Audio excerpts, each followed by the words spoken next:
No hace mucho, un amigo me preguntó cuál era el mayor placer que tengo de pasar toda mi vida como actor.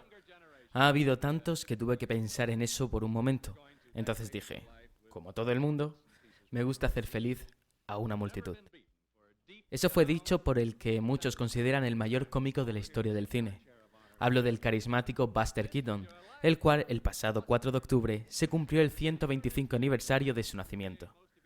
El maquinista de una de las mayores obras maestras de la historia del cine, un ingeniero de la comedia que te contaba todo sin sonido, el cual, pues, precisamente, su mayor enemigo fue el sonido.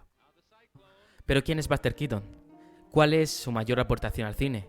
¿Qué tiene de especial este hombre, el cual pues todo el que ha sido capaz de adentrarse en su filmografía pues tanto admira? Para empezar, Keaton es especialista en humor físico.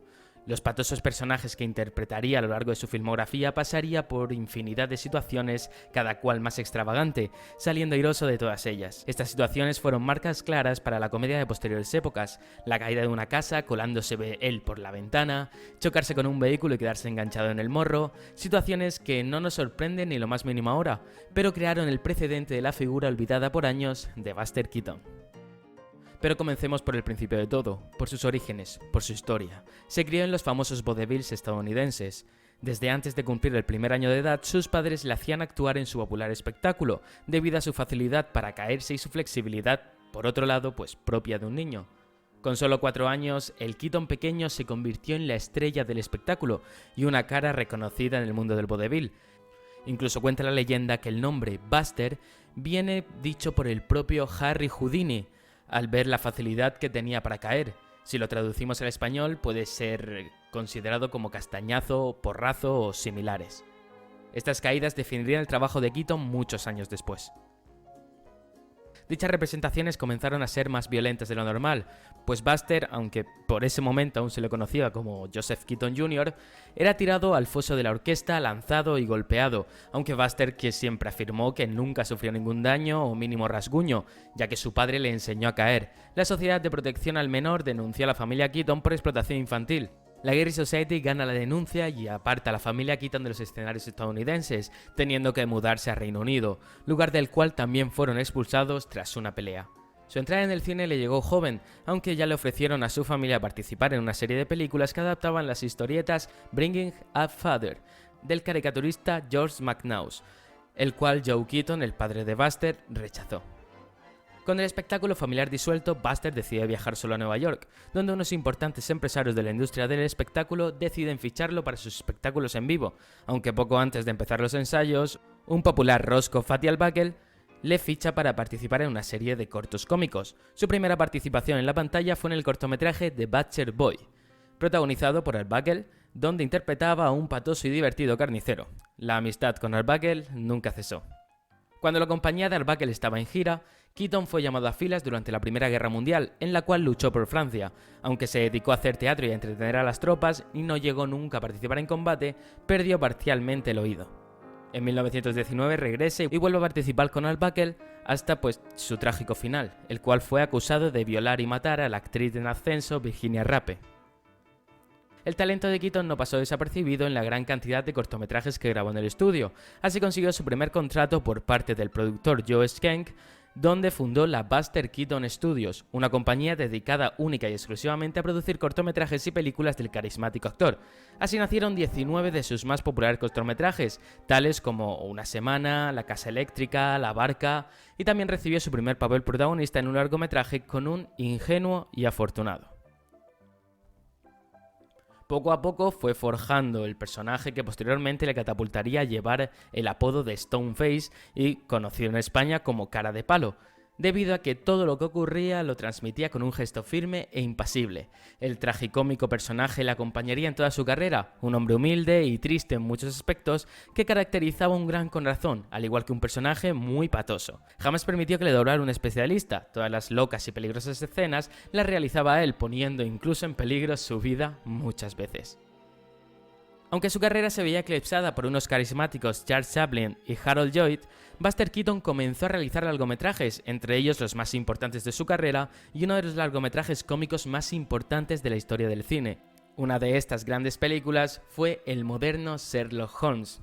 creada en 1924, el carisma de su Sherlock Jr., las situaciones que tan magnífico autor crea y la facilidad para hacernos reír y llorar a partes iguales las tiene esta película. Catapultaron el moderno Sherlock Holmes a un gran reconocimiento en años posteriores. Pero si hablamos de una película importante en la historia de Keaton, pues ese es El maquinista de la General, una tronchante y crítica película. Durante la Guerra de Secesión, un joven maquinista es obligado para alistarse a filas. Pese a su existencia, este no puede ser aceptado, por lo que comenzará una serie de desventuras al ser secuestrada su locomotora con el amor de su vida dentro, y este pues debe de salvarlo. En su estreno fue un fracaso enorme, el mayor fracaso en la carrera de Keaton. Con el tiempo pues fue reconocida como la grandísima obra maestra que es. Keaton coge un acontecimiento de la historia de Estados Unidos y crea una historia tierna y divertida con un gran componente trágico y melancólico. Muchos aplauden su sentimiento crítico y su facilidad para crear tal obra maestra, que hace una de las más grandes películas cómicas de la historia del cine. De aquí en adelante comienza lo que el propio Keaton nombra como el mayor error de su vida. Firmó un contrato con la gran compañía Metro-Goldwyn-Mayer, perdiendo todo el control creativo sobre su obra y personaje. De esa unión nacieron grandes trabajos como El fotógrafo, donde se puede ver el gran talento creativo e interpretativo que Buster Keaton pues ha mostrado a lo largo de su carrera. Pero esto no tardó en cambiar, y todo fue por la llegada de lo que probablemente sea la creación más importante para la historia del cine: el sonido. Llevando ya años consumido por el alcohol, el genio Buster Keaton no consiguió adaptarse a los tiempos modernos, donde el sonido primaba sobre el resto de películas, a diferencia, por ejemplo, de su gran amigo Charles Chaplin.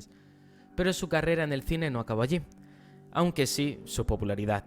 Trabajó en las sombras para la Metro-Goldwyn-Mayer, escribiendo gags cómicos para unos nada conocidos, nótese aquí la ironía, hermanos Marx, incluyendo grandes películas como Una noche en la ópera o Una tarde en el circo. Fue sacado muy brevemente de su olvido con unos pequeños cameos en diferentes películas de amigos o admiradores, gracias por ejemplo a Billy Wilder en Sunset Boulevard o El crepúsculo de los dioses en España, donde interpretaba un pequeño papel de un actor en decadencia, o su gran amigo Charles Chaplin en la fantástica película Candilejas, donde hacen un dúo pues poco más que magnífico. Incluso el propio Cantinflas en La Vuelta al Mundo en 80 días cuenta con él también con un pequeño papel, entre otras pequeñas apariciones que bueno pues siempre animan a uno, siempre da gusto ver a Buster Keaton. Buster Keaton falleció por desgracia a los 70 años, víctima de un cáncer. Se fue, sí, pero nos dejó un legado que, aunque la industria parece olvidarse cada vez más de él, pues sus seguidores, sus fans, sus admiradores, sabemos que nunca se podría concebir muchas películas o situaciones cómicas que podemos ver actualmente en televisión o en cine sin la inestimable figura de Buster Keaton, conocido también como Cara de Palo. Muchas gracias por todos, por llegar hasta aquí, espero que hayáis disfrutado. No olvidéis dejar un me gusta si os ha gustado. No olvidéis tampoco suscribiros para ver más críticas, reseñas o reportajes de este tipo. Y también podéis seguirnos en nuestras redes sociales, tanto en Twitter como en Instagram, como 5SSC Oficial. Pues nada, yo soy Jorge Muñoz y nos vemos en el próximo capítulo.